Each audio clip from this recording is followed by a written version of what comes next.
C'est au cours de la 3e semaine d'octobre, par un de ces matins londoniens humides et blafards, où le brouillard s'accroche à chaque vitre comme un fantôme tenace, que Sherlock Holmes sortit de sa rêverie au violon et tourna son regard vers la porte avec une lueur d'anticipation. De retour d'une visite médicale à Bloomsbury, je retrouvai Holmes exactement là où je l'avais laissé, assis en tailleur sur le canapé, le Stradivarius dans une main et son regard fixé sur le feu comme un faucon sur une souris endormie. Le coup qui suivit fut ferme mais sans autorité. 3 coups rapides, chacun légèrement hésitant. Holmes eut un faible sourire. « Ah !» murmura-t-il en posant délicatement le violon. Le rythme de l'incertitude mêlé à celui de l'urgence. Nous allons recevoir la visite de quelqu'un qui possède des secrets, Watson, mais aussi la conscience que le temps ne joue plus en sa faveur. Peut-être un vigneron bénévole, dis-je sèchement, encore transi par le temps et peu enclin aux énigmes. Holmes se leva, et Madame Hudson fit entrer une curieuse silhouette. Un homme de corpulence moyenne, vêtu simplement de laine vert foncé, une écharpe lit de vin serrée autour du cou. Son visage était pâle et inquiet, et bien qu'il fût manifestement habitué au travail, ses bottes ne portaient aucune trace de suie ni de terre. « Je dois parler à Monsieur Sherlock Holmes », dit l'homme d'une voix tremblante. « Vous avez le plaisir de le faire maintenant », répondit Holmes en désignant le fauteuil en face de lui. « Voici le docteur Watson, mon ami et chroniqueur. Je suppose que cette affaire exige à la fois discrétion et célérité. » L'homme s'assit lourdement. « Je m'appelle Émile Fournier. Je suis le chef vigneron de Highgate Crest. Vous le savez peut-être ? Je n'ai pas l'habitude de boire, sauf si une affaire l'exige, » répondit Holmes. « Mais oui, j'ai lu l'histoire du domaine dans les pages mondaines du Times. Un vignoble anglo-français situé dans les limites de Londres, connu pour ses cépages rouges rares et les excentricités de ses clients.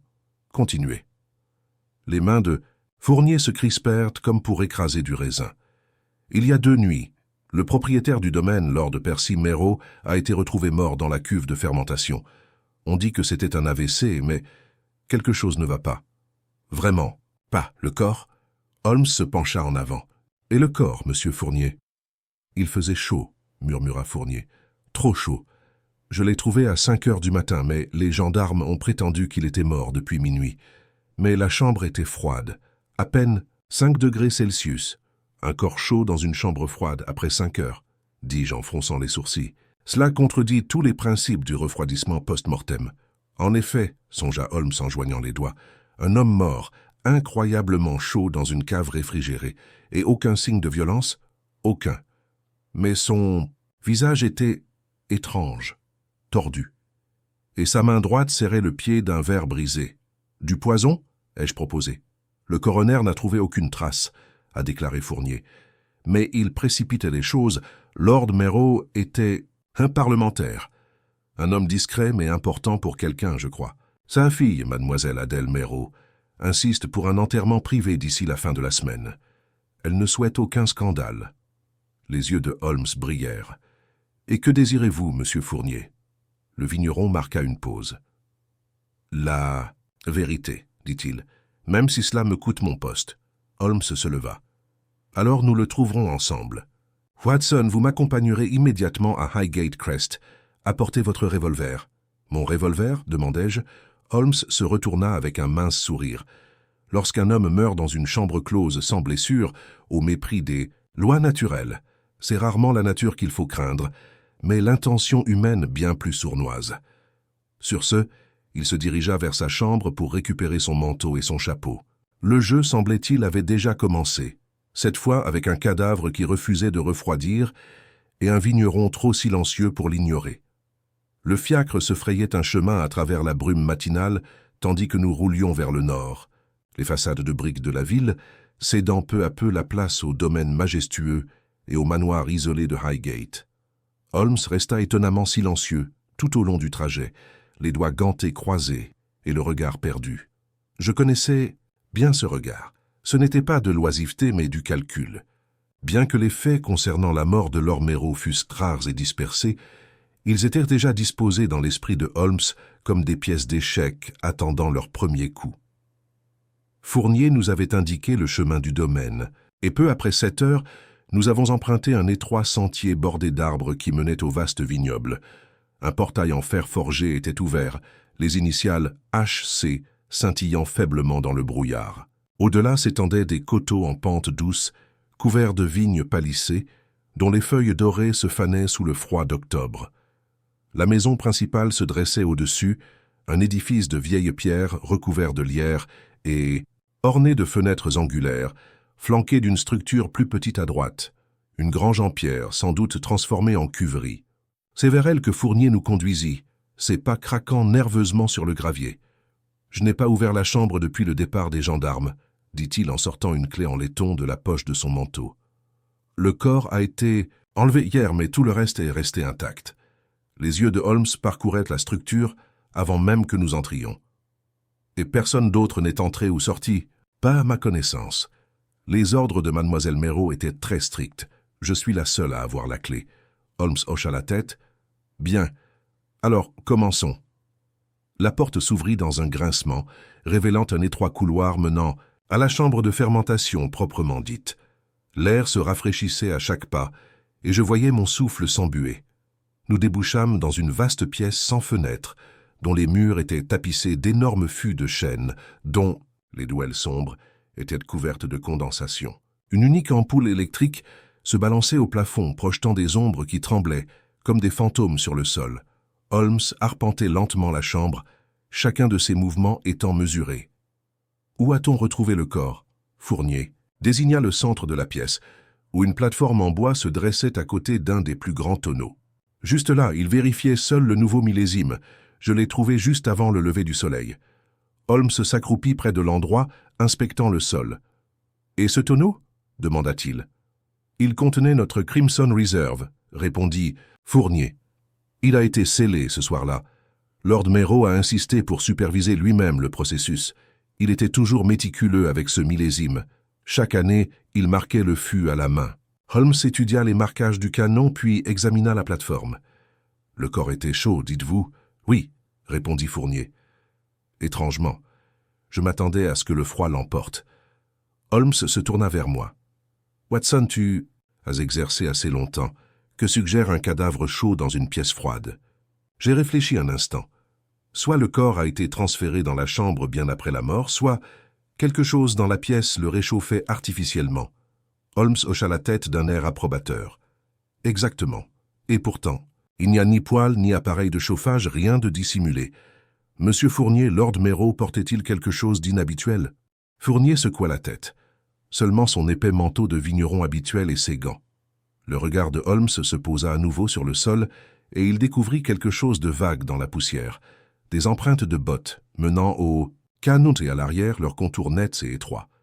Il se leva brusquement, époussetant ses genoux. « Dites-moi, quelqu'un a-t-il vu Lord Méraud vivant après minuit ?»« Pas à ma connaissance. Il a congédié le personnel vers 22 heures. J'étais moi-même à la retraite à ce moment-là. Sa fille lui a parlé pour la dernière fois après le dîner. » Holmes parut pensif. « Et Miss Méraud, elle est dans la maison, veux-tu la voir ?»« Avec le temps, » dit Holmes. « D'abord, Watson, aidez-moi. » Il s'approcha du grand tonneau et le tapota 2 fois du poing américain.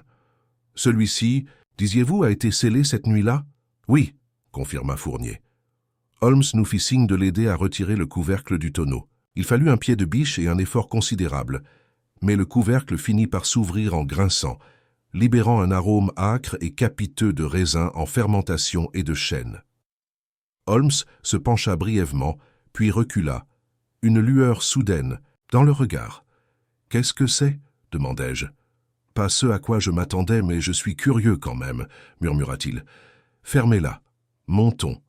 Je dois parler à mademoiselle Méraud. » Nous quittâmes la froideur de la chambre et retournâmes à la maison principale, meublée à la manière somptueuse mais lasse des familles nobles dont la fortune avait connu des jours meilleurs. Un domestique nous conduisit dans un petit salon où mademoiselle Adèle Méraud était assise, posée sur un fauteuil à dossier rigide près de la cheminée. C'était une femme d'à peine 30 ans, aux cheveux blonds clairs serrés sous un voile de deuil. Ses traits étaient fins mais sans sourire, et son regard intelligent et méfiant fixait Holmes avec une suspicion à peine voilée. « Monsieur Holmes, » dit-elle en se levant sans tendre la main, « j'espère que monsieur Fournier vous a tout expliqué. La mort de mon père a été soudaine, tragique, mais naturelle. » Holmes inclina la tête. « Il l'a effectivement expliqué, même si, je l'avoue, les faits paraissent moins naturels que vous ne le supposez. Sa bouche se crispa. Je préférerais que cette affaire ne tourne pas au scandale. Le nom de mon père, son héritage, doit rester intact. Un sentiment admirable, dit Holmes d'une voix douce, et pourtant la vérité finit toujours par refaire surface malgré nos désirs. La dernière fois que vous avez vu votre père, c'était à dîner. Oui, vers 8 heures. Il s'est excusé vers 10 heures. Il passait souvent des heures tardives dans la chambre de fermentation. Il trouvait cela méditatif. Est-ce qu'il a bu ce soir-là? Elle fronça les sourcils. Non, il n'avait pas touché à l'alcool depuis des mois, c'était sur ordre du médecin. Et y avait-il quelqu'un d'autre dans la maison qui aurait pu le rejoindre? Non, le personnel était parti. Il ne restait que moi, et j'ai pris ma retraite peu après. Le regard de Holmes s'aiguisa. « Vous en êtes bien certaine, mademoiselle Méreau ?» Ses yeux clignèrent. « Oui, dit-elle. Tout à fait. » Holmes se leva, la posture droite comme une lame. « Alors, merci pour votre temps. J'aurai peut-être d'autres questions, mais je ne vous dérangerai que si nécessaire. » Alors que nous remontions dans le couloir, je me tournai vers lui. « Tu ne la crois pas? »« Non, » dit-il doucement. « Elle cache quelque chose. Le silence autour de la mort de Lord Méreau est trop bien orchestré. Tout le monde est impatient de passer à autre chose. Mais les faits refusent de se conformer. » Nous retournâmes brièvement à la chambre de fermentation où Holmes parcourut à nouveau le tonneau, pensif. Puis, avec une énergie soudaine, il s'approcha de nouveau du tonneau et désigna une légère tache près du bord, à peine perceptible. « Tiens, dit-il, une trace de quelque chose d'huileux, de résineux. Qu'est-ce que ça veut dire ?» Holmes ne répondit pas. Il sortit une loupe et se pencha. Au bout d'un moment, il émit un grognement satisfait. « Nous devons revenir demain, Watson. Ce soir, faisons quelques recherches sur les propriétés chimiques précises de certains composés de chauffage et sur les affaires de Lord Méreau. Je soupçonne qu'il ne faisait pas que fermenter du vin. » Alors que nous sortions dans le vent vivifiant, je regardais le vignoble silencieux. Déjà, le soleil commençait à se coucher derrière les collines, projetant de longues ombres sur les barriques. Quelque chose persistait là, quelque chose de ni chaud ni froid, mais qui couvait doucement sous la surface. Ce soir-là, de retour à Baker Street, Holmes marchait comme une panthère en cage. La lumière de la lampe projetait de longues ombres vacillantes sur le papier peint, tandis qu'il allait et venait de la fenêtre à la table, son esprit tourbillonnant de calculs invisibles à mes yeux. Il ne s'arrêtait que pour rallumer sa pipe ou jeter un coup d'œil à la pile de correspondances et de documents de recherche qu'il avait demandé à la British Library quelques heures plus tôt.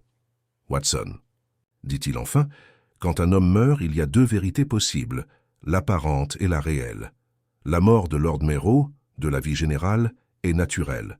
Aucune blessure, aucun signe de lutte, et on soupçonne immédiatement une insuffisance. Cardiaque. Mais c'est précisément le genre de voile derrière lequel le meurtre peut le plus habilement se cacher. Vous soupçonnez du poison ? Demandai-je en le regardant s'installer dans son fauteuil, son profil acéré éclairé par la lueur des braises. Je soupçonne une altération, répondit Holmes. De quelle nature? Je ne peux pas encore le dire. Mais ce qui me préoccupe le plus, c'est le moment choisi. Fournier a trouvé le corps peu avant l'aube, et il était chaud. La pièce elle-même était froide, à l'abri de la chaleur. Si Lord Méreau était mort quelques heures auparavant, le corps aurait dû se refroidir. Par conséquent, soit il est mort très récemment, ce qui contredit le témoignage, soit son corps a été conservé dans un état non naturel. Je m'en doutais bien plus tôt, dis-je. Mais pourquoi cette tromperie? Et qui irait jusqu'à cacher l'heure du décès? Holmes esquissa un mince sourire. Vous posez les bonnes questions. Examinons les motivations. Lord Méreau était un vigneron réputé, mais peu connu en dehors de certains cercles. Pourtant, cette Crimson Reserve, son millésime prisé, est traitée avec une vénération quasi religieuse. Rien que cela mérite d'être étudié. Il prit un mince dossier sur la table et en sortit un document dactylographié. J'ai fait quelques recherches plus tôt. Il semble que Lord Méreau ait récemment conclu un partenariat litigieux avec un investisseur étranger, un Italien du nom de Signor Renato Bellini. Les deux hommes se sont disputés au sujet des droits d'exportation et des secrets de production. On a parlé d'un rachat, mais Méreau a refusé de vendre. Je me suis redressé. Bellini pourrait-il être le coupable, alors? Holmes secoua la tête. Trop simple. Bellini est parti pour Milan 3 jours avant sa mort. Je l'ai confirmé moi-même. Non, Watson, je crois que la réponse est plus proche de chez nous. Il feuilleta une autre feuille et la brandit. Tenez, le testament de Lord Merrow. Il a été mis à jour il y a exactement une semaine. Et devinez qui héritera de la propriété exclusive du domaine et de son exploitation? Adele Merrow. En effet, avec le contrôle total de la réserve pourpre et les droits exclusifs sur les contrats de distribution du vignoble. Une remarquable consolidation du pouvoir. J'ai ressenti un frisson, pas uniquement dû au vent d'automne qui s'infiltrait par la fenêtre. Tu crois qu'elle aurait pu faire ça? Holmes ne répondit pas immédiatement. Il se leva et écarta le rideau, le regard perdu dans la rue, embrumé. Adele Merrow est intelligente, prudente et calculatrice. Elle en savait assez pour éviter un scandale. Elle avait anticipé nos questions. Mais elle a commis une erreur, une petite erreur peut-être, mais elle pourrait bien causer sa perte. Et c'est ça? Elle a menti, pas ouvertement, mais elle a prétendu avoir vu son père pour la dernière fois au dîner et qu'il s'était retiré vers 10 heures. Pourtant, Fournier, qui travaille en étroite collaboration avec eux, insiste sur le fait que le personnel était déjà parti à ce moment-là et que Merrow travaillait souvent tard. Son emploi du temps était conçu pour se rendre inattaquable. Et c'est ce qui rend la situation suspecte, dit Holmes en se retournant brusquement. Nous sommes partis tôt le lendemain matin pour une pharmacie que Holmes avait prévu de visiter, près de Cheapside. Là, dans la plus stricte confidentialité, nous avons présenté l'échantillon de traces que Holmes avait prélevé dans le tonneau. Un résidu huileux, aux légères odeurs de térébenthine et de sucre brûlé. Le chimiste l'examina avec un soin méticuleux et revint bientôt avec ses conclusions. C'est une résine modifiée. A-t-il expliqué? Elle est couramment utilisée dans les composés thermogènes, mais pas à l'échelle industrielle, mais plutôt pour des applications à petite échelle. Elle peut maintenir une chaleur faible et constante si elle est allumée dans des conditions contrôlées. Holmes hocha la tête d'un air sombre. Et si on enduisait l'intérieur d'un tonneau de vin avec ce composé? Selon la quantité et la méthode d'allumage, le canon pouvait diffuser une douce chaleur pendant plusieurs heures, peut-être suffisamment longtemps pour influencer la température de tout ce qui se trouve à proximité, par exemple d'un corps. Alors que nous retournions dans la rue, les pièces du puzzle commencèrent à s'éclaircir dans l'esprit de Holmes.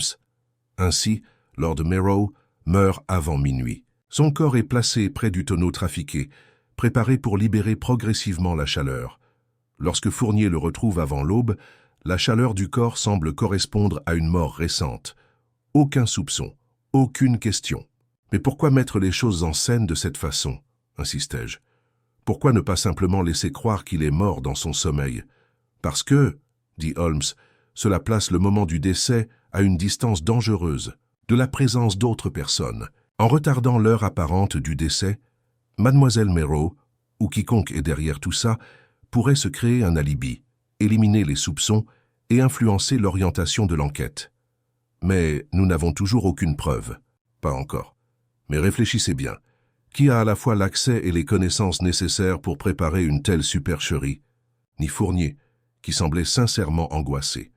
Ni l'investisseur italien absent. Non, il faudrait quelqu'un connaissant parfaitement le domaine, ses habitudes et le processus de vinification. Quelqu'un avec des motivations et des moyens. Nous retournâmes à Highgate, et cette fois Holmes demanda à voir la cave située sous la maison principale, les anciens locaux de stockage, nous expliqua Fournier, désormais réservés aux millésimes de longue garde. L'air devint plus humide à mesure que nous descendions les marches de pierre, l'odeur du vieux liège et de la poussière s'épaississant. Des rangées de bouteilles s'étendaient dans des alcôves ombragées. Holmes se déplaçait comme un chien de chasse, sa lanterne oscillant dans l'obscurité. Il s'arrêta brusquement, se baissant pour examiner un petit établi écarté. « Curieux, murmura-t-il. Qu'est-ce que c'est » Il brandit une cornue en verre tachée de résidus cramoisis. Non loin de là, un récipient en fer blanc avait été hâtivement dissimulé sous des chiffons. Holmes l'ouvrit, révélant plusieurs petites fioles de liquide clair et une mèche brûlée. Il siffla doucement. « Watson, je crois bien qu'on vient de trouver notre four. Les pièces s'assemblent désormais. Le composé de résine, la fausse chronologie, la tentative de tromperie par la chaleur et le placement. Mais un élément nous échappait encore. » Holmes se redressa. « Nous devons à nouveau affronter mademoiselle. Merrow. Et cette fois, Watson, nous le ferons à nos conditions. Il lui envoya un message via Fournier lui demandant de nous rejoindre dans le bureau. À son arrivée, son sang-froid était intact, mais sa posture était tendue, ses yeux raidis. Holmes fit un geste vers les documents étalés sur la table. « Mademoiselle Merrow, puis-je vous demander ce que vous savez de la résine thermique ?» Son masque ne glissa pas, mais sa voix devint cassante. « Rien du tout. Devrais-je le faire ?»« On l'a trouvé dans la cuve de fermentation, » dit Holmes d'un ton léger. « Il recouvrait l'intérieur d'un tonneau, un tonneau que votre père avait lui-même marqué. Il semble avoir dégagé de la chaleur longtemps après sa mort. » Elle n'a rien dit. « Nous avons également trouvé une cornue chimique et plusieurs fioles cachées dans la cave, » a-t-il poursuivi. « Quelqu'un ici expérimente des substances qui ne sont généralement pas associées à l'élaboration du vin. » Les mains de mademoiselle Merrow serraient le tissu de sa jupe. « Vous n'avez aucune preuve que j'aie quelque chose à voir avec ça. »« Peut-être pas encore, » dit Holmes. « Mais le mobile est puissant. Le testament mis à jour, les droits de propriété, le retrait discret des dettes contractées par votre père avant son décès, tout cela désormais absorbé sous votre nom. » Sa voix, lorsqu'elle se fit entendre, était presque un murmure. Il allait tout vendre. À Bellini, l'héritage lui importait peu. Il était prêt à tout gâcher pour de l'argent. « Et donc vous l'avez arrêté ?» dit Holmes. Elle se leva en tremblant. « Il a trahi tout ce que ma mère avait construit. » Le silence qui suivit fut pesant, non pas de triomphe, mais d'inéluctabilité. Holmes ne fit aucun geste pour l'arrêter, se tournant simplement vers moi et murmurant « Laissons Lestrade s'occuper des formalités. » Et avec cela, le masque d'Adèle Merrow s'est finalement brisé. Alors que la lumière matinale filtrait à travers les lourds rideaux du bureau de la propriété Merrow, l'atmosphère semblait chargée d'une énergie nouvelle et instable. Adèle, Merrow pourtant d'apparence posée, s'était repliée sur elle-même dans un silence plus éloquent que les mots. Holmes, toujours attentif, remarqua le léger tremblement de ses mains lorsqu'elle tendait la main vers le thé et la façon dont son regard se posait brièvement sur la porte à chaque grincement. Même maintenant, le masque prudent qu'elle portait était mince, tendu sur un noyau de peur et de calcul. L'inspecteur Lestrade arriva peu après, accompagné de 2 agents en uniforme. Son expression était tout à fait professionnelle, mais je remarquai un léger froncement de sourcils lorsqu'il jeta un coup d'œil à Holmes puis à Adèle. L'inspecteur était venu recueillir les dépositions officielles et sécuriser les lieux, mais je voyais bien qu'il était encore en train de digérer les particularités de l'affaire et les théories de Holmes. Holmes invita de nouveau Lestrade à la cave, où nous avions trouvé la cornue incriminante et les fioles. « Observez, Lestrade, » dit Holmes en soulevant l'appareil en verre d'une main gantée. Ceci a servi à créer la source de chaleur qui a falsifié l'heure du décès. Le résidu rouge ici correspond au composé que j'ai analysé hier. Lestrade fronça les sourcils. Mais pourquoi aller si loin? Pourquoi ne pas simplement considérer la mort de Lord Merrow comme naturelle? Les yeux de Holmes brillèrent. Parce que, mon cher Lestrade, le timing était crucial. Le meurtrier avait besoin d'un alibi. Et le délai entre la mort apparente et le décès a fait en sorte que personne ne pouvait situer le moment du décès dans la fenêtre qui aurait impliqué le coupable. Tandis que Lestrade assimilait l'information, Holmes me prit à part. « Watson, cette affaire est l'une de ces rares occasions où mobiles, moyens et opportunités concordent, mais se cachent sous des couches de tromperie si habilement conçues que seul un esprit méticuleux peut les démêler. » Avant que Lestrade puisse interroger Adèle plus longuement, un coup sec interrompit la séance. Un coursier entra, porteur d'un télégramme adressé à Holmes. Le message, bref mais urgent, le convoquait pour une affaire urgente en ville. Un faux document lié aux affaires financières de Lord Merrow. Holmes lut le télégramme, le visage sombre. Il semble que cette affaire soit plus complexe que nous le pensions. Il existe des preuves que les transactions financières de Lord Merrow étaient manipulées, peut-être pour dissimuler des dettes ou des transactions frauduleuses. Nous devons suivre cette piste immédiatement. Lestrade hocha la tête. Je superviserai l'enquête et recueillerai les témoignages. Holmes, vous avez toute ma coopération. En moins d'1 heure, Holmes et moi foncions à travers les rues londoniennes plongées dans le brouillard en direction des bureaux d'une importante société financière qui avait géré les comptes de Merrow. L'imposante façade du bâtiment laissait peu présager du chaos qui régnait à l'intérieur. Mais l'œil perçant de Holmes remarqua les signes subtils des récents bouleversements. Un vase brisé dans le hall, des taches d'encre effacées, à la hâte sur un registre. À l'intérieur, nous avons rencontré M. Ellison, le commis principal du cabinet, qui semblait nerveux et désireux d'aider. Il a révélé qu'une série de retraits suspects et de modifications de documents avaient été effectués dans les semaines précédant le décès de Merrow. Certains documents, a-t-il expliqué, étaient falsifiés, des signatures copiées pour autoriser des paiements à un tiers inconnu. Holmes examina attentivement les papiers. Le faussaire était habile, mais pas infaillible. Notez ici le léger tremblement de l'écriture sur cette page, incompatible avec l'écriture habituelle de Merrow. L'encre est ici un peu plus foncée, et le sceau a été apposé à la hâte. Le visage d'Ellison pâlit. Nous soupçonnions une fraude, mais nous n'avions aucune preuve jusqu'à présent. À qui profiterait une telle tromperie? Holmes ne répondit pas immédiatement, étudiant les documents comme s'il cherchait un schéma invisible.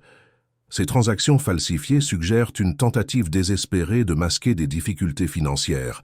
Quelqu'un a cherché à tenir les créanciers à distance pour gagner du temps. Serait-ce Adèle? Demandai-je, me rappelant son aveu précédent de vouloir protéger l'héritage de son père. Holmes secoua lentement la tête. Peu probable. Les manœuvres d'Adèle, bien qu'agressives, visaient à préserver la réputation de la succession et non à la compromettre. Le faussaire est quelqu'un d'autre, quelqu'un qui avait peut-être besoin d'argent immédiatement et qui avait accès à ces documents.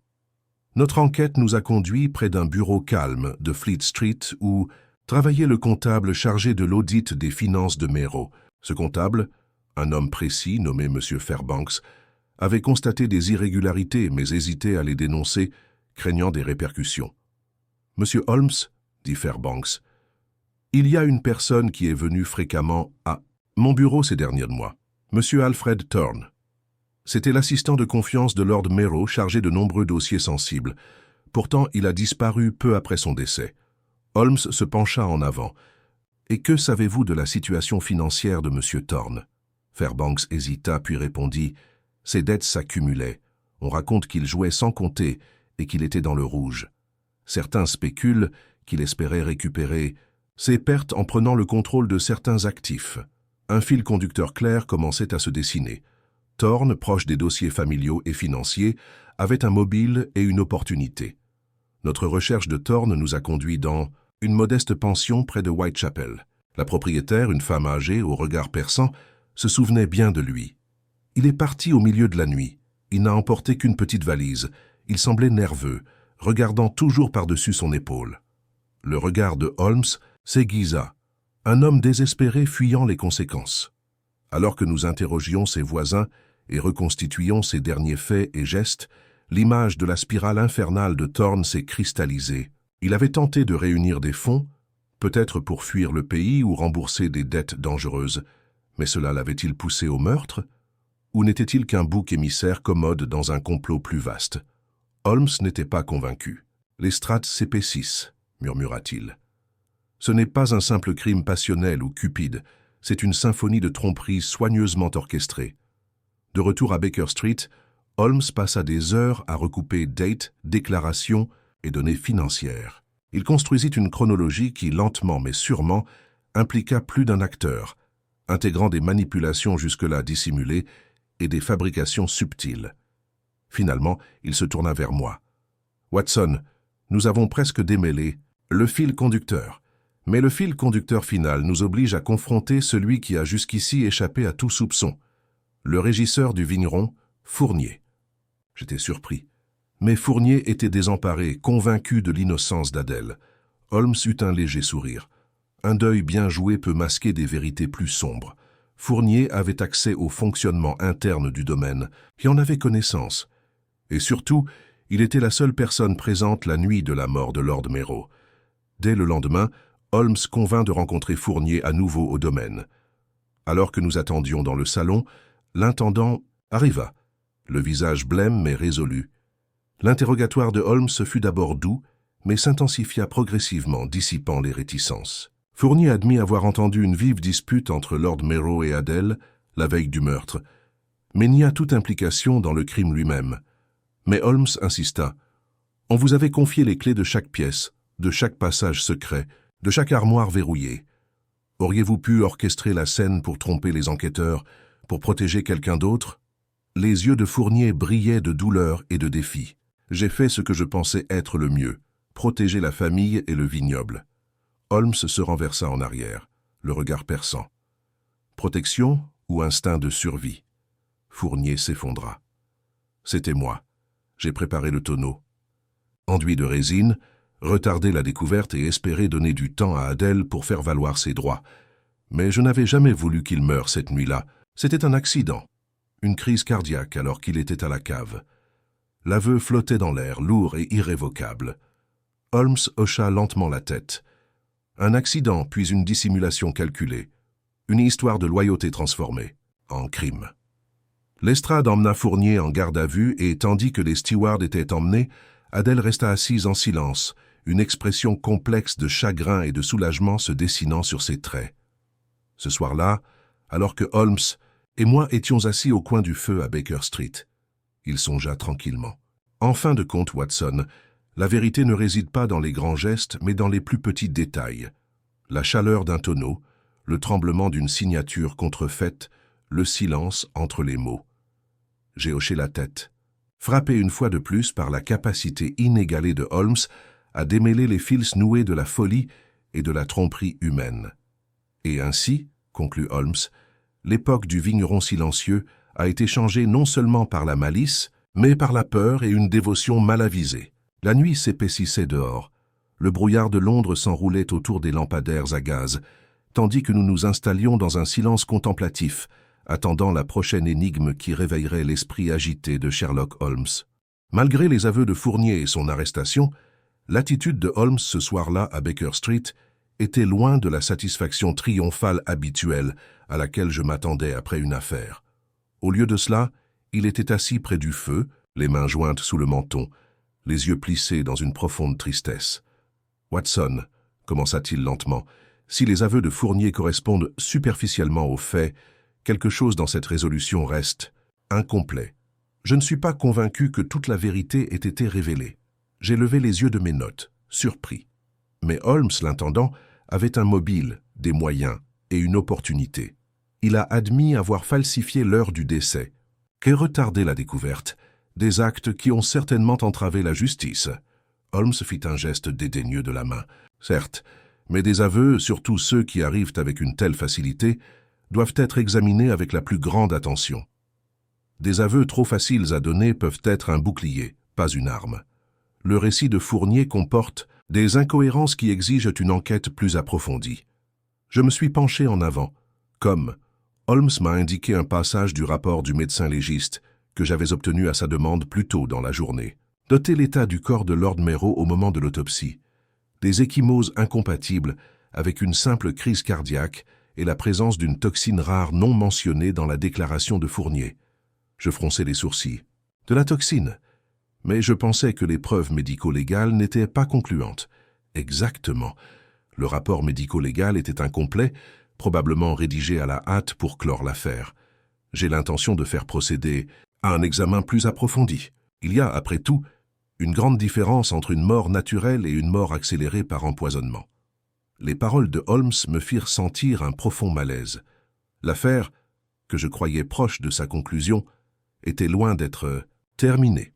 Le lendemain matin, Holmes envoya un télégramme à un contact de confiance à l'hôpital St. Bartholomew, demandant un nouvel examen immédiat des échantillons de tissu prélevés sur le corps de Lord Merrow. En attendant la réponse, Holmes et moi retournâmes au domaine Merrow pour revisiter la scène du crime, cette fois avec un regard neuf et une détermination renouvelée. La cave, avec son parfum persistant de raisin en fermentation et de chêne, vieilli, semblait désormais moins un lieu accidentel qu'un lieu de diversion délibérée. Holmes évoluait silencieusement parmi les tonneaux, le regard perçant, notant les subtiles empreintes sur le sol en pierre et les traces de poussière soulevées sur les casiers en bois. « Watson », dit-il en désignant une légère trace sur le sol près de la cornue, « remarquez que le résidu ici ne correspond pas à l'emplacement décrit par Fournier. Cela suggère que la cornue a été déplacée après coup pour dissimuler sa véritable utilisation. » Tandis que Holmes poursuivait son examen méticuleux, j'ai remarqué une faible lueur sur l'un des tonneaux, une petite rayure à peine perceptible près du trou de bonde. Je l'ai mentionné, et Holmes s'est penché pour l'examiner de près. « Ah, excellente observation, remarqua-t-il. Cette rayure suggère que le tonneau a été ouvert récemment, peut-être pour y ajouter une substance ou en retirer du contenu. Mais surtout, elle indique une intervention après la mort présumée de Lord Merrow. De retour au salon, Holmes examina une fois de plus les déclarations du personnel de maison. Malgré les aveux de Fournier, plusieurs employés avaient émis des doutes quant à l'implication de l'intendant. Une jeune femme de chambre, Clara, avait notamment rapporté avoir aperçu une silhouette sombre près de la cave, tard dans la nuit, un inconnu de la maison. Les yeux de Holmes s'illuminèrent. Voilà le fil qu'il faut démêler, Watson. Un visiteur inconnu, l'appareil déplacé à la hâte et une toxine oubliée. Nous avons affaire à un second acteur dans cette histoire, celui qui a manipulé Fournier, ou peut-être l'a utilisé, à son insu. J'ai exprimé mes inquiétudes. Mais qui pourrait bien être cet inconnu et quel serait son mobile, au-delà du simple vol ou du meurtre? Holmes afficha son sourire énigmatique. L'argent, le pouvoir et les secrets enfouis dans les livres de comptes de Merrow, je suppose. Et n'oubliez pas, les faux documents laissent présager un stratagème financier plus élaboré qu'un simple détournement de fonds. Notre étape suivante nous a conduits au dock, où la présence de navires et de trafic marchand laissait présager une occasion pour la mystérieuse silhouette de s'éclipser sans se faire remarquer. Holmes interrogea discrètement dockers et commerçants, cherchant toute mention de visiteurs ou de cargaisons inhabituelles liées au domaine Merrow. Un marin grisonnant se souvient d'une observation étrange. Un homme, bien habillé mais nerveux, embarquait tard dans la nuit sur le cargo Empress of the Thames. Il portait une petite boîte verrouillée et regardait par-dessus son épaule comme un chat poursuivi par des chiens. Holmes fronça les sourcils. Un coffre verrouillé. Dites-vous, c'est peut-être le contenant des documents volés ou des toxines utilisées pour le meurtre. Holmes organisa rapidement une traversée sur le Empress pour examiner le manifeste du navire et l'équipage. Là, il découvrit un fait curieux. La boîte était bien à bord, mais personne ne l'avait ouverte depuis son chargement. Son origine remontait à un fournisseur de composés chimiques de l'Est de Londres, connu pour ses poisons rares. La piste se raréfiait, mais la quête incessante de Holmes pour la logique et les détails était implacable. De retour à Baker Street, il se plongea dans des recherches sur les produits chimiques impliqués, recoupant les noms et les transactions qui reliaient les dettes de Lord Merrow et les faux comptes. Pendant ce temps, je m'inquiétais de plus en plus pour Adèle. Bien qu'elle gardât son calme en public, je percevais une tension croissante dans sa correspondance, et ses visites au domaine devenaient plus rares. Ses lettres laissaient entrevoir une crainte non seulement d'un scandale, mais aussi d'une menace, inconnue qui se profilait de plus en plus près. Un soir, Holmes reçut un mot anonyme glissé sous notre porte. Le message était concis. « Arrêtez de creuser ou vous en subirez les conséquences. Le silence du vigneron est d'or. » Holmes, loin d'être intimidé, semblait revigoré. « Watson, c'est un avertissement de notre mystérieux adversaire. Cela confirme que les enjeux sont plus importants que nous l'imaginions et que le pouvoir du tueur va au-delà de la simple violence physique.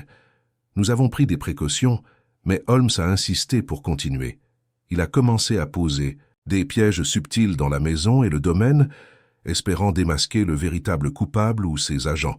Il a même organisé une surveillance discrète en faisant appel à des hommes de confiance pour surveiller les allées et venues dans le vignoble. Les jours passèrent, la tension s'épaississant comme le brouillard sur la Tamise.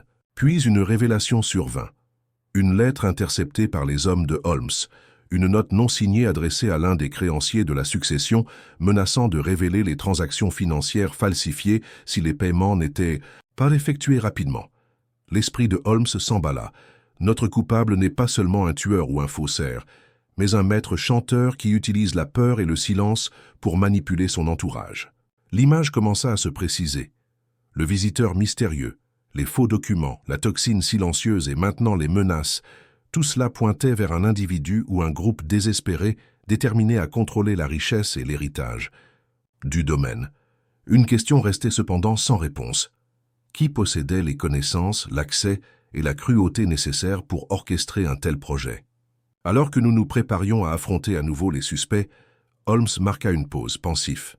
Il ne s'agit plus d'un simple meurtre ou d'une affaire de cupidité, Watson. C'est devenu un jeu d'ombre où chaque joueur dissimule sa main derrière des couches de tromperie. Notre tâche est d'éclairer ces ombres et de révéler la vérité ultime.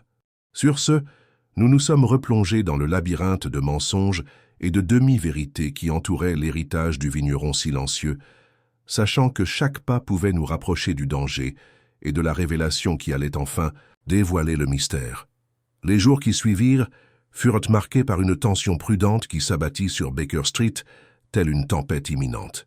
Holmes était absorbé par la complexité de l'affaire, scrutant la lettre interceptée et les écritures du registre de la succession de Lord Merrow avec une intensité qui suggérait qu'il poursuivait des fantômes dans l'obscurité. Pendant ce temps, je m'efforçais de maintenir un semblant de normalité, même si mon esprit restait rivé aux questions sans réponse et aux sentiments croissants de danger qui nous entouraient. L'analyse de la lettre du créancier par Holmes a révélé quelque chose d'intrigant. L'écriture était déguisée, mais portait les signes révélateurs d'un homme expert en subterfuge. Un professionnel, Watson, formé non seulement à dissimuler, mais aussi à imiter, a-t-il remarqué. Cet individu est intelligent et audacieux, partant du principe que la peur réduira au silence son entourage. En décortiquant les documents financiers, Holmes a découvert des références répétées à un associé nommé Elias Durnell, un nom que je ne connaissais pas. Ce Durnell apparaissait et disparaissait des comptes avec une régularité suspecte, tel un fantôme dont l'existence était pour le moins nébuleuse. « Il est temps d'en savoir plus sur ce Durnell », déclara Holmes, se levant avec une résolution soudaine. « Si notre ombre manipule les ficelles de la finance, nous devons remonter jusqu'à leur source. » Le lendemain matin, Holmes et moi partîmes pour le quartier commerçant de Londres, où Durnell, disait-on, menait ses affaires. Les rues étroites et les marchés animés contrastaient fortement avec la sérénité des vignobles du domaine de Merrow. Pourtant, là aussi, les courants sous-jacents de tromperie et de cupidité palpitaient. Holmes se faufila avec aisance dans le dédale de bureaux et de comptoirs comptables jusqu'à atteindre un modeste établissement arborant une plaque en laiton délavé. Durnell & Co, importateur et exportateur. À l'intérieur, l'atmosphère était calme et efficace, même si une légère odeur de tabac et une légère tension dans l'air laissaient deviner des secrets. Nous fûmes accueillis par un employé, un homme nerveux, au regard perçant et à l'air réservé. Holmes se présenta comme un investisseur potentiel intéressé par le commerce du vin et son charme naturel lui délia rapidement la langue. Au fil de questions discrètes et d'une conversation attentive, Holmes comprit qu'Elias Durnell était un homme qui préférait l'ombre à la lumière du soleil, rarement vu mais très influent dans certains milieux. « Et où est-il » demandai-je. Le commis hésita. « Personne ne voit Durnell ouvertement, monsieur. La rumeur dit qu'il opère depuis un club privé à Mayfair, le genre d'endroit où les gentlemen mènent leurs affaires à l'abri des regards indiscrets. » Holmes hocha la tête pensivement. « Mayfair alors, un endroit à visiter à la tombée de la nuit. » Ce soir-là, nous nous rendîmes au club exclusif dont Holmes nous avait parlé, dont la façade était gardée par d'imposantes grilles en fer et des sentinelles discrètes. À l'intérieur, l'air était chargé de fumée de cigares et de conversations chuchotées. L'observation attentive de Holmes détecta bientôt un homme dont la posture et l'allure le identifiaient comme un habitué du pouvoir. L'insaisissable Elias Durnell. Nous avons observé Durnell s'entretenir avec plusieurs hommes influents, dont un visage familier du cabinet d'avocats du domaine Merrow. Holmes a murmuré « L'araignée tisse sa toile au plus près du cœur du domaine ». Les jours passèrent et Holmes approfondit son enquête, organisant une surveillance discrète des déplacements de Durnell. Pendant ce temps, je gardais un œil vigilant sur Adèle, dont les visites à Baker Street devenaient plus fréquentes et toujours plus anxieuses. Un après-midi, elle se confia à moi d'une voix tremblante, me révélant ses craintes non seulement pour le nom de sa famille, mais aussi pour sa propre sécurité. « Il y a des murmures, Dr. Watson, dit-elle doucement, des voix dans la nuit, des menaces proférées alors que personne n'est là.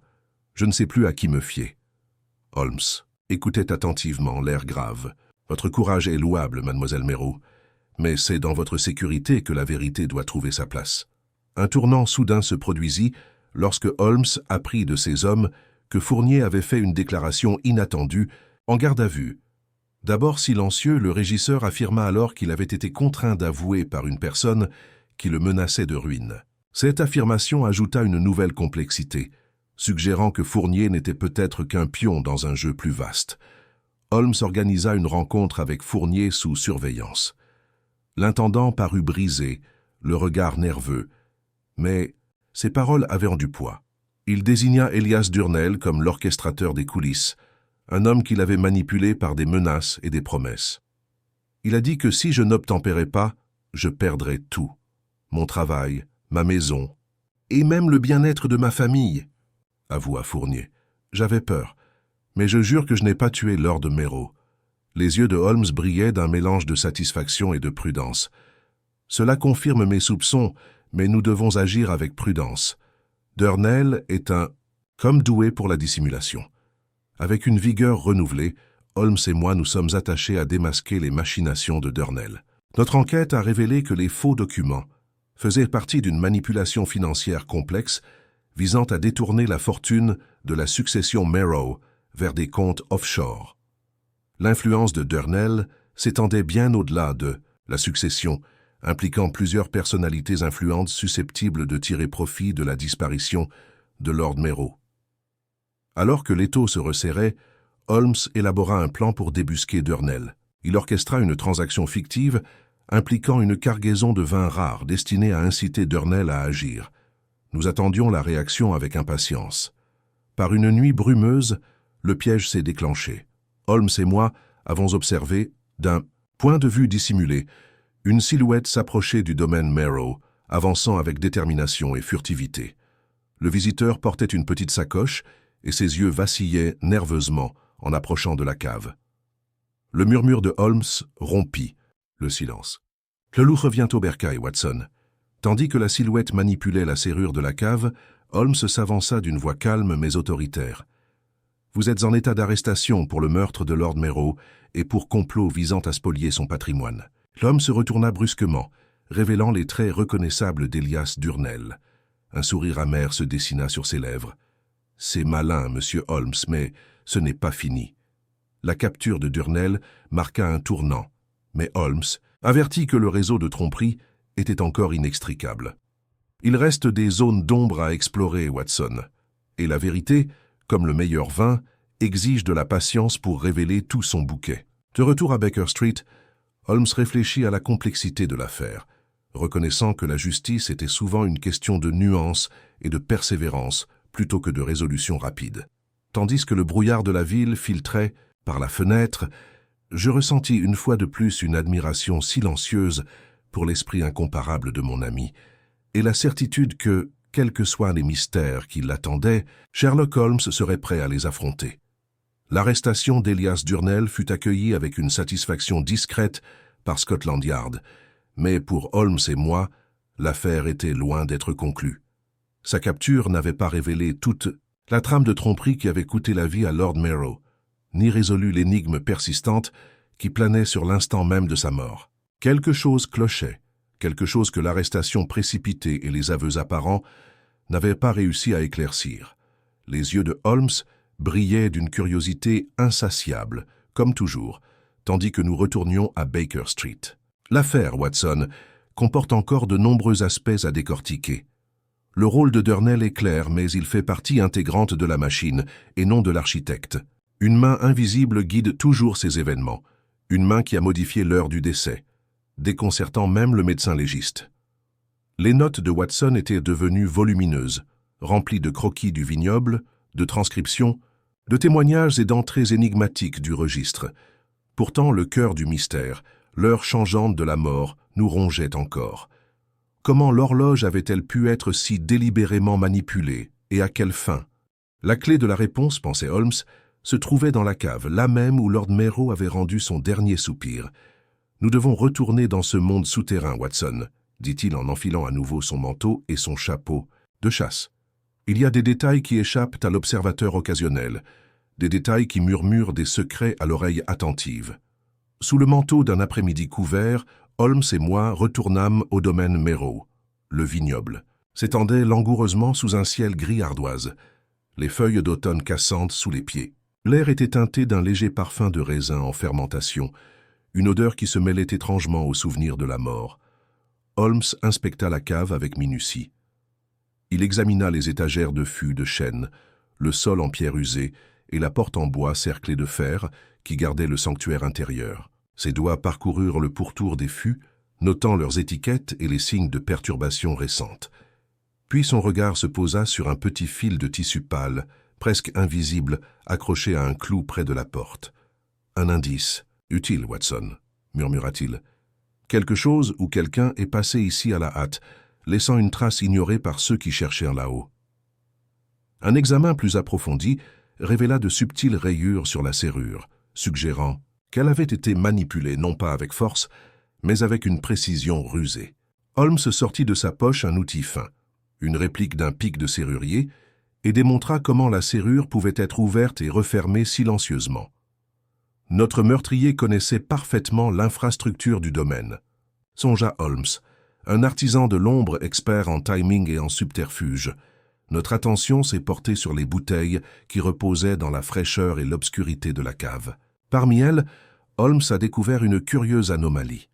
Une carafe du précieux millésime de Méreau, ouverte mais non consommée, dont le bouchon avait été remplacé de façon maladroite. Une tromperie intentionnelle, a noté Holmes. Le bouchon ne correspond pas à l'original, et le vin qu'il contient ne présente pas le bouquet attendu. Il déboucha la bouteille avec précaution, laissant un mince filet d'air se mêler au liquide. Ses narines perçantes tressaillirent avant qu'il ne verse un petit échantillon sur un tissu blanc, observant sa coloration et sa viscosité. Le vin est un langage subtil, Watson. Lorsqu'il est altéré, il raconte une histoire d'intrusion. Holmes conclut que le vin avait été trafiqué, sa composition altérée pour masquer la présence d'une faible toxine. C'est ainsi, affirma-t-il, que Lord Méreau avait été réduit au silence. Ce poison invisible à l'œil nu, indétectable sans l'analyse précise que seul un connaisseur ou un chimiste pouvait effectuer. Mais la question restait posée.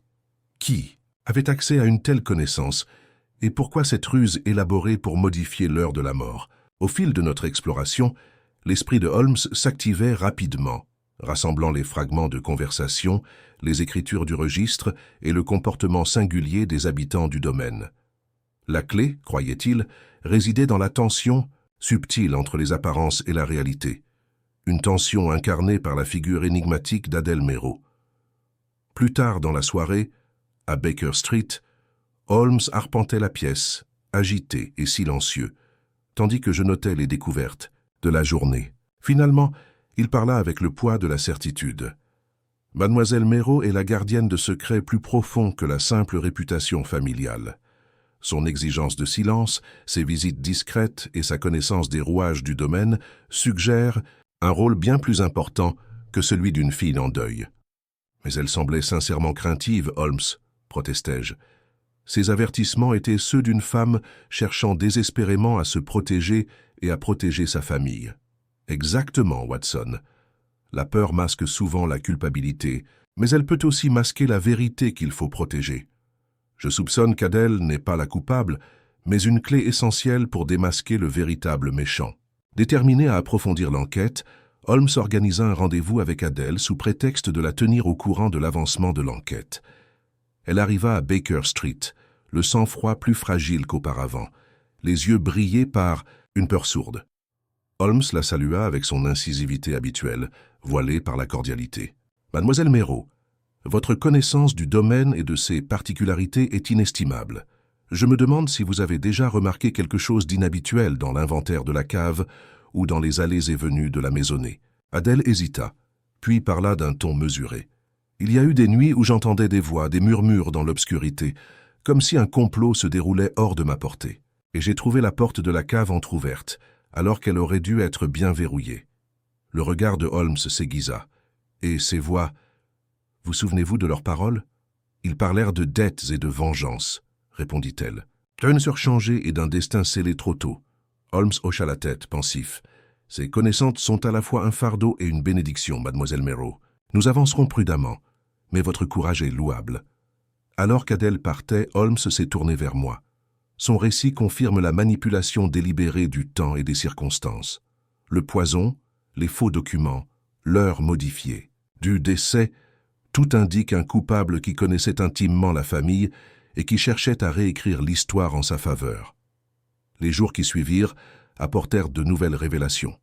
La surveillance de Durnell par Holmes révéla que l'homme dissimulait des informations, calculant soigneusement son silence pour protéger quelqu'un d'autre. Parallèlement, les écritures du registre laissaient entrevoir une collaboration clandestine entre Durnell et un tiers, un personnage mystérieux dont l'identité restait indéterminée.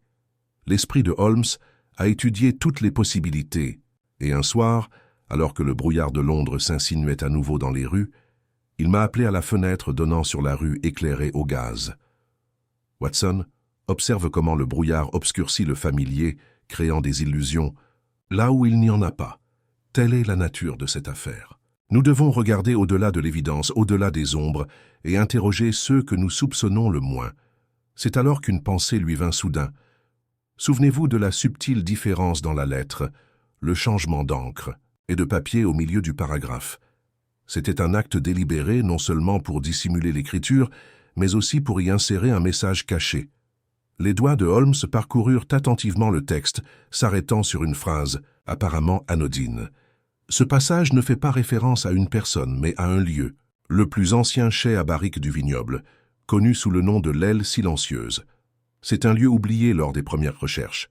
Avec une détermination rapide, Holmes et moi nous sommes dirigés vers l'aile silencieuse, une partie négligée du complexe de caves du domaine, longtemps fermée et dont la rumeur disait qu'elle abritait des millésimes rares et inestimables. La porte était lourde et résistante, mais avec une aisance experte, Holmes l'a déverrouillée. L'intérieur, l'air était lourd de poussière et imprégné d'un léger arôme de vin vieilli. Parmi les tonneaux, nous avons découvert des traces de perturbations récentes. Un compartiment caché dans le mur, habilement dissimulé, mais désormais exposé au passage du temps et aux manipulations. À l'intérieur se trouvait un paquet de papiers, de correspondances et de registres détaillant une alliance secrète entre Lord Merrow et un conspirateur inconnu. Des lettres qui parlaient de chantage, de trahison et de plans pour transférer la propriété du domaine par tromperie. À mesure que nous examinions les documents, l'ampleur du complot commençait à émerger, et avec elle, la figure du véritable architecte du crime, une personne dont les motivations mêlaient la cupidité, la vengeance et la soif de contrôle. La voix de Holmes était ferme mais féroce. L'heure du décès a été modifiée non seulement pour brouiller l'enquête, mais aussi pour dissimuler les plans minutieusement élaborés de cet individu. Maintenant, Watson, nous devons nous préparer à affronter ce marionnettiste qui se cache derrière le silence. La nuit s'épaississait, les ombres s'allongeaient, et à chaque pas en avant, le mystère s'éclaircissait. Pourtant, les plus grandes révélations restaient hors de portée, attendant le coup de grâce de la déduction sans précédent de Holmes pour les révéler au grand jour. Holmes et moi quittâmes l'aile silencieuse, serrant soigneusement les documents retrouvés entre nous, leur poids plus lourd que ne le laissait supposer le simple parchemin et l'encre.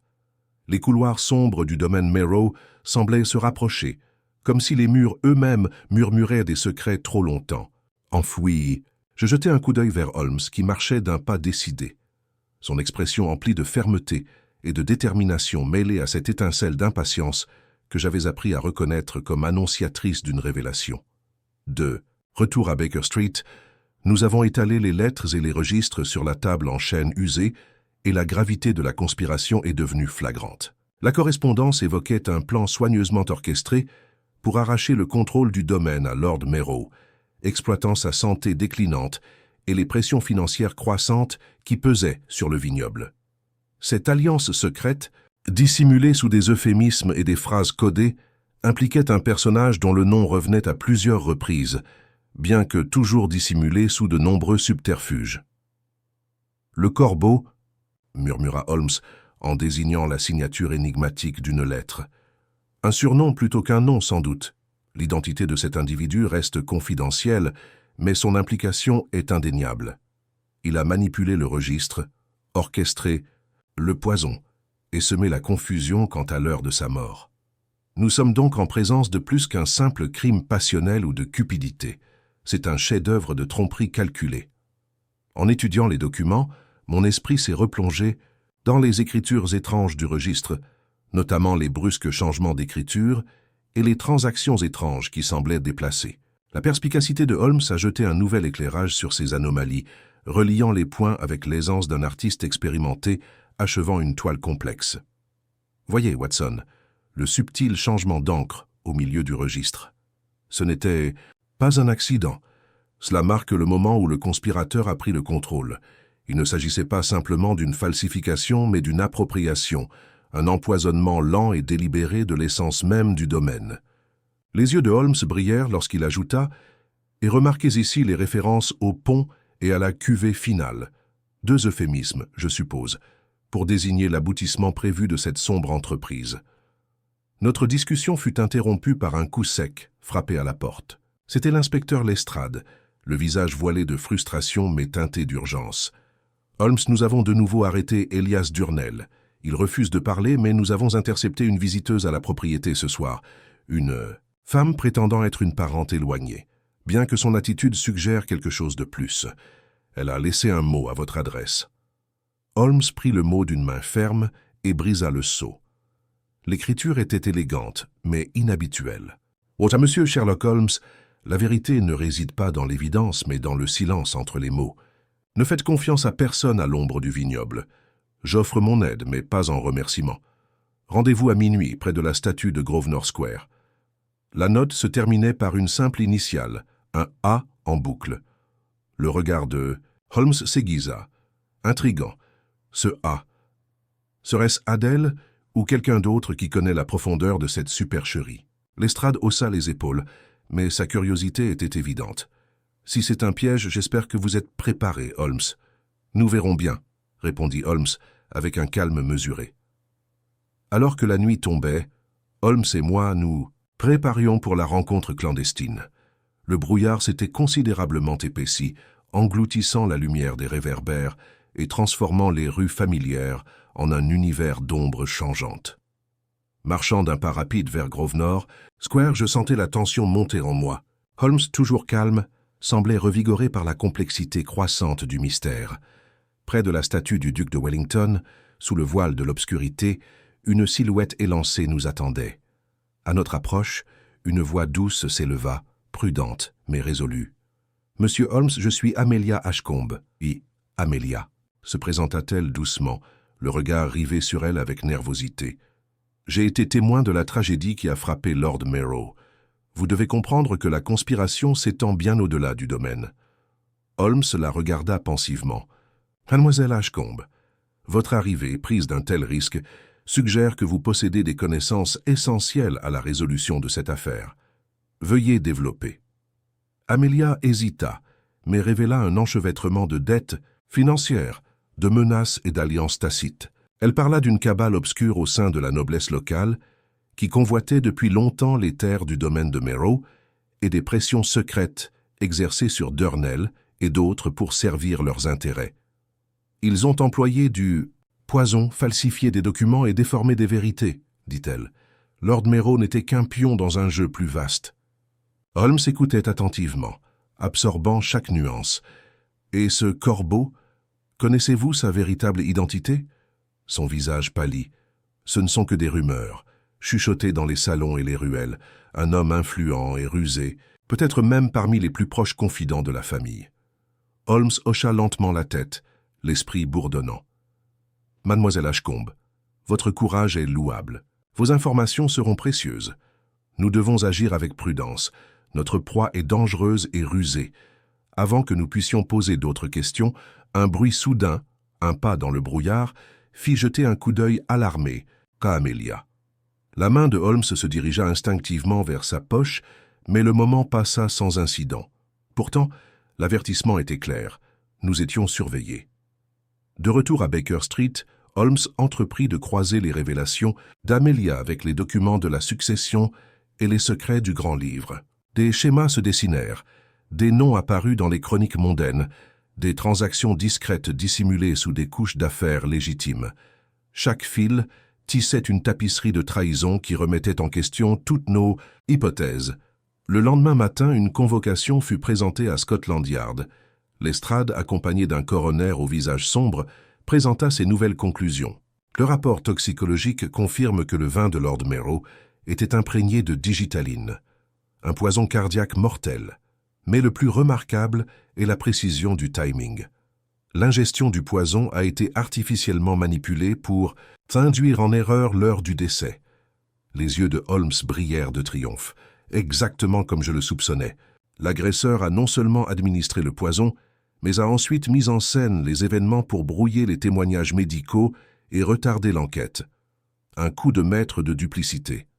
Lestrade a demandé « Comment pouvons-nous prouver qui avait les connaissances et les moyens d'exécuter un plan aussi élaboré ?» Holmes répondit « Nous devons observer ceux qui en ont à la fois l'opportunité et le mobile. Les individus qui avaient accès à la cave à vin, qui connaissaient les poisons et qui avaient le plus à gagner de la disparition de Lord. Merrow. » Holmes se tourna vers moi. « Watson, il est temps que nous retournions au domaine, non pas comme simples enquêteurs, mais comme des ombres au sein de la maison. Nous observerons, écouterons et attendrons que le méchant se révèle, ou commette une erreur fatale. » Ce soir-là, nous sommes rentrés au domaine Merrow, sous le couvert de consultants privés, accueillis par le personnel nerveux et la toujours vigilante Adèle Merrow. Holmes notait chaque regard, chaque conversation chuchotée et chaque geste subtil. Dans le salon, Holmes engagea la conversation avec Adèle, cherchant avec douceur des incohérences ou des vérités cachées. « Mademoiselle Merrow, la tension que vous supportez est évidente, mais il y a une certaine résilience sous-jacente. Puis-je vous interroger sur les affaires de votre père ces derniers mois? Y a-t-il eu de nouveaux associés ou des visiteurs inhabituels ?» Les yeux d'Adèle brillèrent d'inquiétude. Il y en avait quelques-uns, des hommes d'affaires londoniens, des hommes que je connaissais à peine. L'un d'eux, en particulier, semblait excessivement intéressé par les finances du domaine. Le regard de Holmes se rétrécit. « Et ce monsieur, a-t-il laissé une trace ou peut-être un message ?» Adèle secoua la tête, mais ses mains tremblaient légèrement. « Juste une lettre, remise en main propre. Je l'ai gardée sous clé, craignant son contenu. » Avec sa permission, Holmes récupéra la lettre. L'enveloppe ne portait aucune signature, mais le texte à l'intérieur était glaçant. Une menace voilée contre la succession, promettant la ruine si certaines exigences n'étaient pas satisfaites. Holmes plia soigneusement la lettre. « Notre ennemi est audacieux mais nerveux. Il nous a sous-estimés et c'est là sa plus grande erreur. » Alors que la nuit tombait à nouveau, la vigilance de Holmes s'intensifia. Caché dans l'ombre des couloirs de la propriété, il observait les allées et venues des suspects.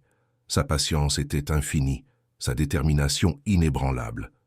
Puis, au milieu du lourd silence, une rencontre furtive dans le jardin fut captée par l'œil perçant de Holmes. Un échange chuchoté, une note pliée passée entre deux silhouettes enveloppées dans l'obscurité. « Watson, le jeu touche à son paroxysme, » murmura Holmes. « Nous nous rapprochons du marionnettiste qui a osé modifier l'heure de la mort et manipuler le cours de la justice. » Le frisson silencieux de la poursuite emplissait l'air, tandis que le brouillard du mystère se dissipait, révélant l'acte final d'un drame à la fois sombre et complexe. L'esprit de Holmes explorait chaque indice, chaque supercherie, se préparant au moment où tout serait dévoilé et où le véritable méchant serait exposé à la lumière crue de la vérité. La faible lueur de l'aube n'avait pas encore effleuré le ciel londonien lorsque Holmes me tira d'un sommeil agité. Son regard vif et alerte comme toujours trahissait l'excitation que j'avais appris à associer à l'aube d'une découverte. Sans hésiter, il m'informa que les observations de la nuit avaient révélé une piste cruciale. Une rencontre entre Adèle Merrow et le mystérieux visiteur qui avait proféré la menace voilée. Ce contact, supposa-t-il, pourrait être la clé pour démasquer l'insaisissable corbeau. Notre retour au domaine de Merrow fut rapide, les rues encore vides, à l'exception d'un allumeur de réverbère éteignant sa flamme. À notre arrivée, la maisonnée s'animait, même si un voile de tension planait sur le domaine tel un brouillard persistant. Holmes demanda un entretien privé avec Adèle, qui semblait pâle mais sereine. Elle nous conduisit à la véranda, dont les hautes fenêtres offraient une vue lugubre sur le vignoble, enveloppé d'une brume matinale.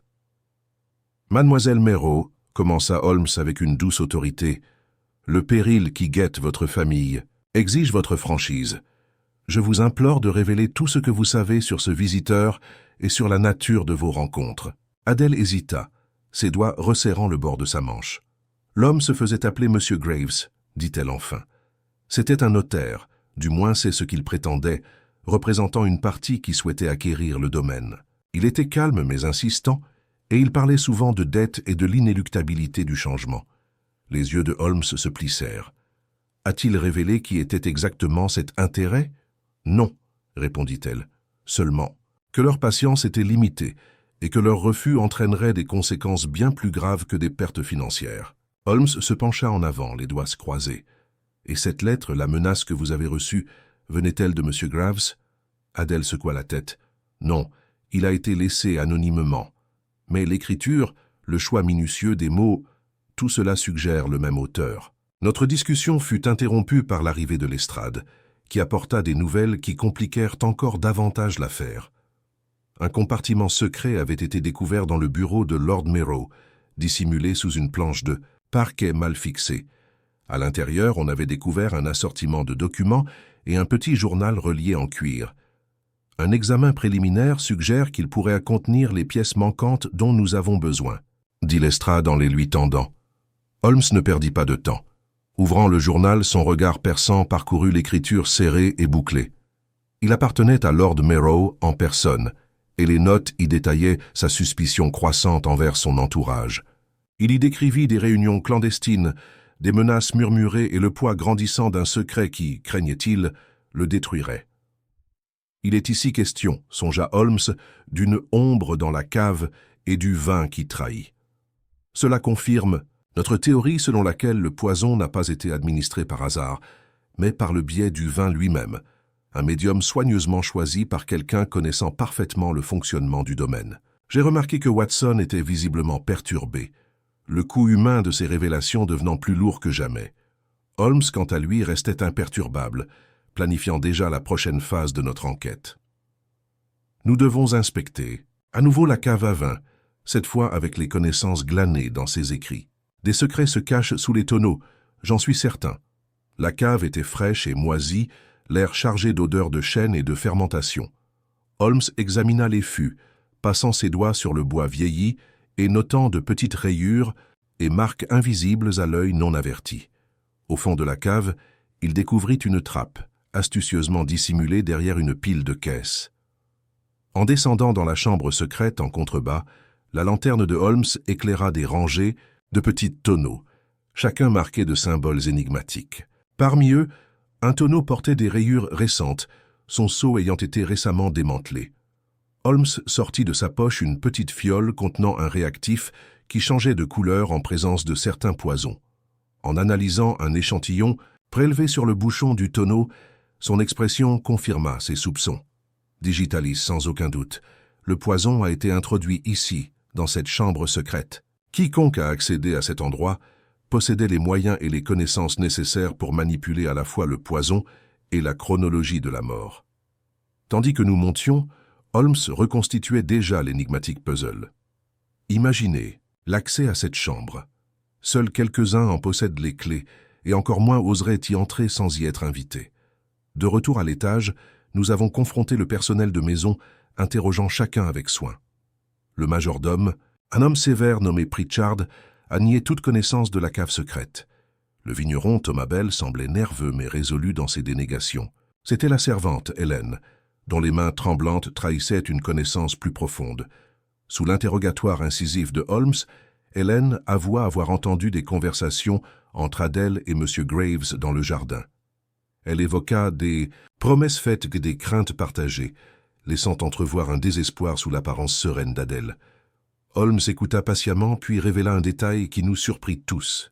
Les informations de Mademoiselle Ashcombe, combinées à ces nouvelles révélations, indiquent que le corbeau est bien plus proche que nous ne l'imaginions, peut-être même dans cette pièce.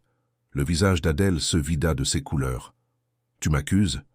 La voix de Holmes était ferme mais perçante. « Pas encore, mademoiselle Merrow, mais les preuves s'accumulent. Quelqu'un dans votre position avait à la fois le mobile et les moyens. J'ai l'intention de le vérifier en posant un piège. » Soir-là, sous la direction de Holmes, le domaine fut transformé en scène pour l'acte final. Holmes me demanda de prendre position dans l'ombre de la grande salle, tandis que lui-même prenait discrètement position près de la cave à vin. La maisonnée fut informée qu'une enquête officielle allait reprendre et que chacun devait rester en état d'alerte.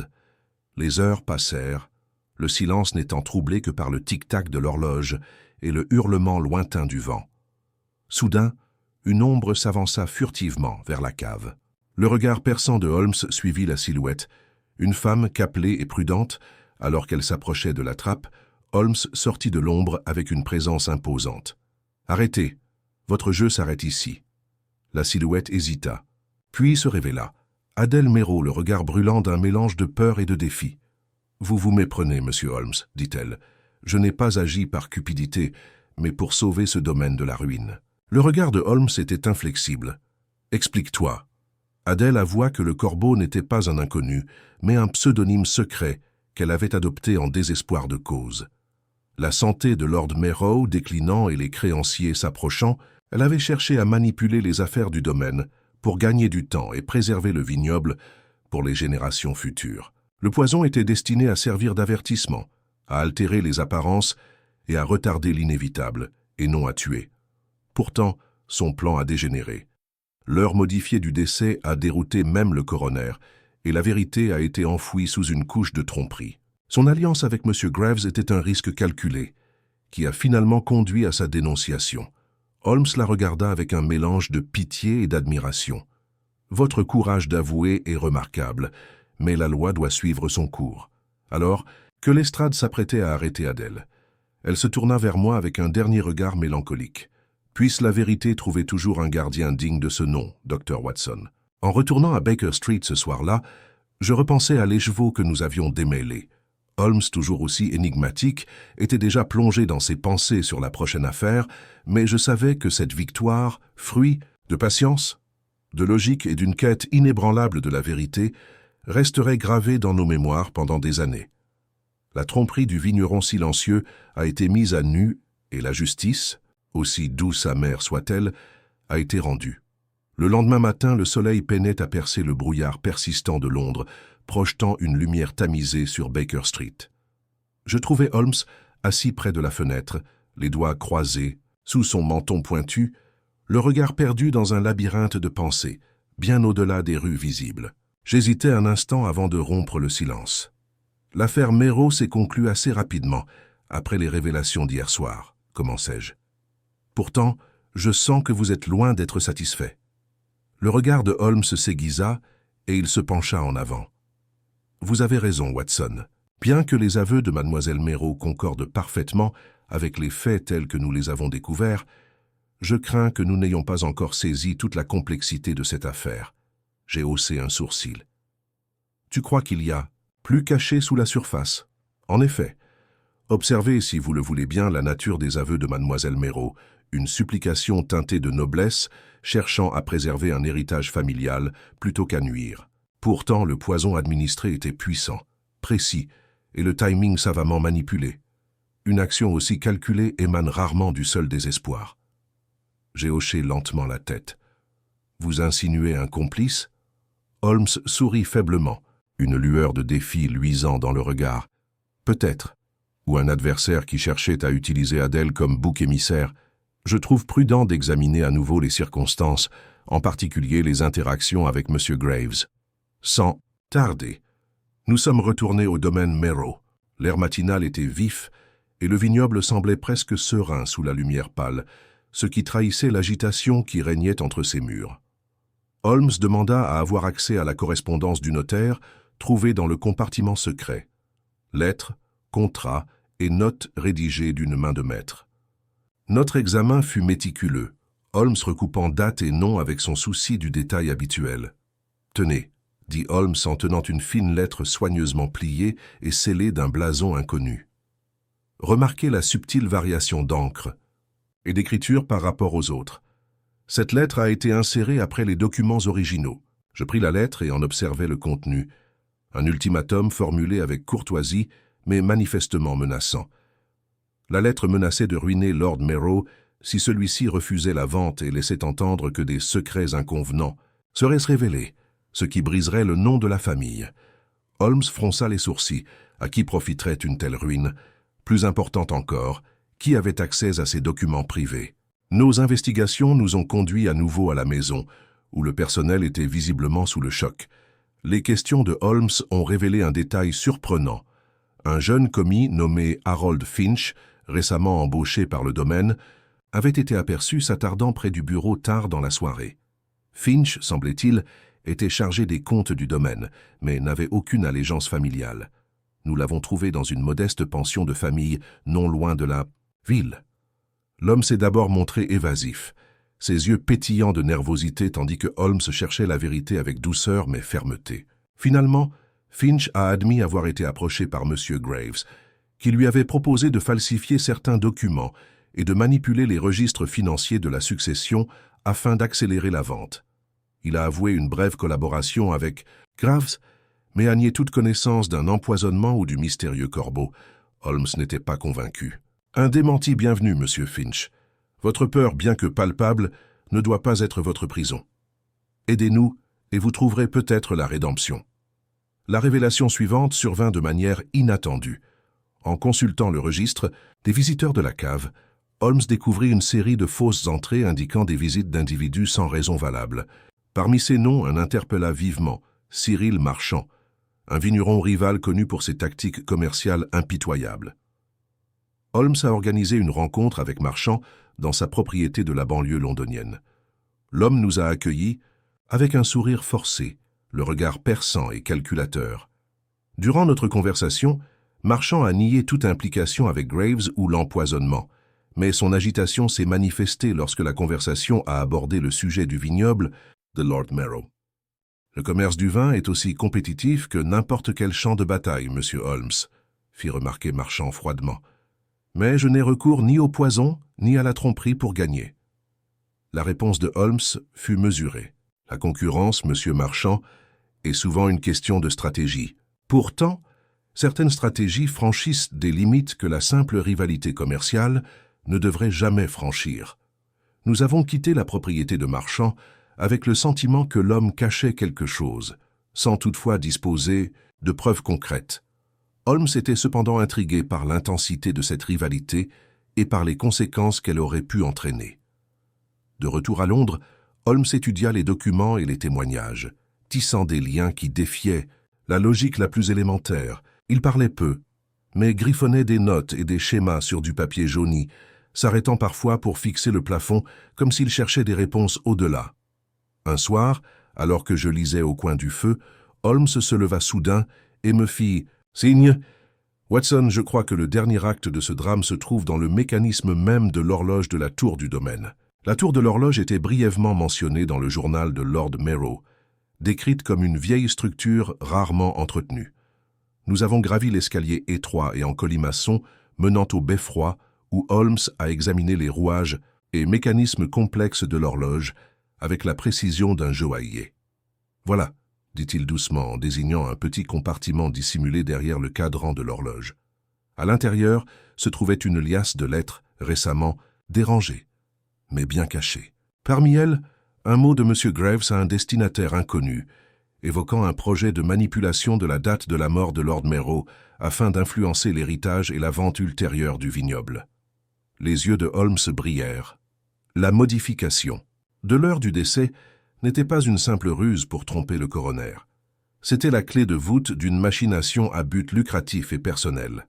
Celui qui était à l'origine de cette supercherie tenait le sort de la succession entre ses mains.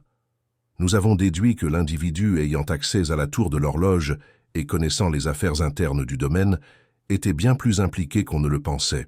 Cette nouvelle découverte a réduit la liste des suspects à ceux qui connaissaient le fonctionnement interne du domaine et les secrets de la tour de l'horloge. Les soupçons de Holmes se portèrent lourdement sur Pritchard, le majordome, dont le comportement et la ponctualité trahissaient un homme profondément ancré dans le rythme quotidien du domaine. Confronté aux preuves, Pritchard perdit son sang-froid et, sous l'examen minutieux de Holmes, il avoua sa collusion avec M. Graves et Cyril Marchand. Son mobile, expliqua-t-il, était le désespoir. Accablé de dettes et tenté par la promesse d'une récompense, il avait contribué à falsifier des documents, à falsifier l'horloge pour tromper l'enquête et à faciliter des réunions secrètes sous le couvert de l'obscurité. Pourtant, insista-t-il, l'empoisonnement n'avait jamais eu pour but de tuer, mais seulement d'effrayer Lord Merrow pour le contraindre à obéir. La mort avait été une conséquence imprévue, l'erreur fatale d'un pari désespéré. Holmes hocha gravement la tête. Vos aveux dénouent le fil conducteur, mais le véritable architecte court toujours. C'est alors que Holmes révéla le dernier élément de sa déduction. Le cerveau de toute cette machination n'était autre qu'Adèle Merrow elle-même. Ses aveux de la nuit dernière n'était qu'un bouclier pour protéger une vérité plus profonde et plus sombre, les limites auxquelles une fille est capable de se plier pour s'assurer son héritage et préserver le nom de sa famille. La manipulation complexe de l'horloge, les faux documents, les alliances clandestines, tout cela indiquait une tromperie soigneusement élaborée au cœur du domaine de Méro. Alors que le poids de la révélation s'apaisait, Holmes se tourna vers moi. « Watson, cette affaire est une étude de la fragilité et de l'ambition humaine. Le vigneron silencieux, bien que révélé, demeure une figure à la fois douloureuse et rusée. La justice, comme toujours, doit trouver le délicat équilibre entre vérité et conséquence. » En parcourant à nouveau les rues brumeuses de Londres, je réfléchissais aux profondeurs que nous avions découvertes. Le génie de Holmes avait non seulement démasqué le coupable, mais aussi éclairé les sombres coulisses des motivations et du désespoir qui définissent la condition humaine. L'affaire du vigneron silencieux était close, mais ses échos résonneraient dans nos esprits, longtemps après que le verdict final ait été rendu. Alors que les premières lueurs de l'aube filetaient à travers les vitres crasseuses du 221B Baker Street, Holmes et moi étions assis en silence, le poids de l'affaire Méro toujours pesant sur nous. Les révélations des jours précédents s'étaient déroulées comme une sombre tapisserie, chaque fil tissé de tromperie, d'ambition et de fragilité humaine. Holmes, avec son regard perçant habituel, rompit le silence. « Watson, la solution à ce mystère reposait non seulement sur la compréhension des preuves, mais aussi sur la nature même des personnes impliquées. Le silence d'Adèle Méro était une forteresse, bâtie pour protéger l'héritage de sa famille, même au prix de lourdes pertes personnelles. J'ai hoché la tête, me rappelant la complexité de son caractère, fier, déterminé, mais profondément conflictuel. Holmes poursuivit. La manipulation du mécanisme de l'horloge fut un coup de maître. En modifiant l'heure du décès, le coupable a obscurci le véritable déroulement des événements, trompant non seulement les autorités, mais aussi tous ceux qui cherchaient la vérité. C'était une tromperie née d'une connaissance intime et d'un calcul froid. J'ai demandé. Et Pritchard? Son rôle semblait essentiel mais secondaire. Holmes sourit faiblement. En effet, Pritchard était l'instrument, poussé par le désespoir et la cupidité, mais finalement remplaçable. Le véritable architecte se tenait dans l'ombre, façonnant le destin du domaine de Méro. Il se renversa en arrière, les doigts à nouveau joints. Cette affaire réaffirme une vérité que nous oublions souvent. Le crime est rarement l'acte d'une âme solitaire. C'est une confluence de désirs, de peurs et de défauts. La justice doit donc être tempérée par la compréhension. Plus tard dans la journée, Adèle Méro fut placée en garde à vue. Son attitude posée était pourtant marquée par le chagrin d'une femme qui avait tout risqué pour préserver ce qu'elle aimait. À son départ, j'ai croisé le regard de Holmes et perçu une rare lueur d'empathie. Le domaine passerait entre de nouvelles mains, mais le souvenir de la vigneronne silencieuse, ses secrets, ses sacrifices et ses souffrances silencieuses persisteraient dans les vignobles tranquilles où la brume s'entrelaçait avec le soleil du matin. Alors que Holmes se rasseyait dans son fauteuil, la lueur familière du feu projetant de longues ombres sur son visage, il remarqua « Watson, passons au mystère suivant. Londres attend, et avec elle, d'innombrables énigmes pour les esprits vifs. » J'ai souri, reconnaissant une fois plus de marcher aux côtés du grand détective, sachant que peu importe l'obscurité du chemin, sa lumière nous guiderait toujours vers la vérité.